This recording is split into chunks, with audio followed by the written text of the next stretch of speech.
M Q M Pakistan کی متحدہ labour division کے انچارج محمد احمد نے پیپلز یونٹی آف کے ایم سی کے صدر اشرف ایوان، general secretary captain Shabbir Jadoon نے آج مزدور رہنما سید ذوالفقار شاہ سے ان کے دفتر میں ملاقات کی اور اس حوالے سے ملاقات کے دوران انہوں نے ان کی خیریت بھی دریافت کی۔ یقینی طور پر ان کی تیمارداری کرتے ہوئے مکمل صحت یابی کے لیے بھی اس موقع پر دعا کی گئی۔ تاہم متحدہ labour division M Q M Pakistan کے سرپرست اعلیٰ محمد احمد نے جہاں ذوالفقار شاہ کی عیادت کی خیریت دریافت کی، وہیں پر ان کے لیے دعائے صحت بھی کی، جبکہ اس موقع پر پیپلز یونٹی کے رہنما کی جب بڑی تعداد موجود تھی۔ راجہ عاصم شہزاد خصوصی طور پر تشریف فرما تھے۔ تاہم اس موقع پر بلدیہ عظمیٰ کراچی کے محنت کشوں کے جائز حقوق اور مراد کے حوالے سے کی جانے والی کوششوں پر بھی تبادلہ خیال کر لیا گیا، اس لیے کہ اس وقت سجن یونین کے صدر سید ذوالفقار شاہ اور پیپلز یونٹی کے عہدیداران اشرف ایوان، جنرل سیکرٹری شبیر جدون جہاں موجود تھے، وہیں پر یقینی طور پر ایم کیو ایم پاکستان سے تعلق رکھنے والے لیبر ڈویژن سے تعلق رکھنے والے متحدہ ورکرز فرنٹ کے سرپرست اعلیٰ محمد احمد بھی موجود تھے۔ تو یقینی طور پر جب تمام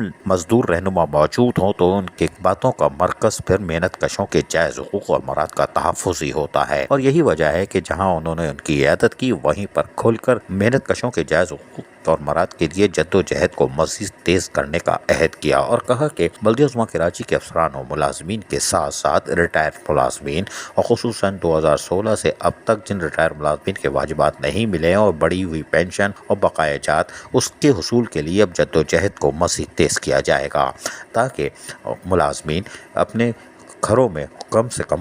اس مہنگائی کے دور میں کچھ تو خوشحالی محسوس کریں جو کہ فاقہ کشی کی طرف جا چکے ہیں۔ یقینی طور پر ایم کیو ایم پاکستان کی لیبر ڈویژن کے سرپرست اعلیٰ متحدہ ورکر فرنٹ کے محمد احمد نے آج ذوالفقار شاہ کی عیادت تو کی، لیکن جہاں پیپلز یونٹی کے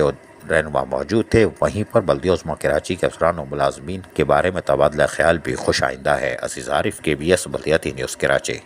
ایسی ہی خوبصورت ویڈیوز فیوچر میں حاصل کرنے کے لیے ریڈ بٹن پر کلک کر کے اور بیل آئیکن کو پریس کر کے ہم سب کے سبسکرائبر بننا مت بھولیے۔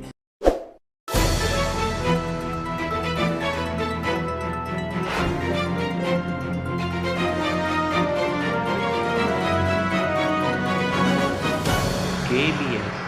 بلدیاتی نیوز۔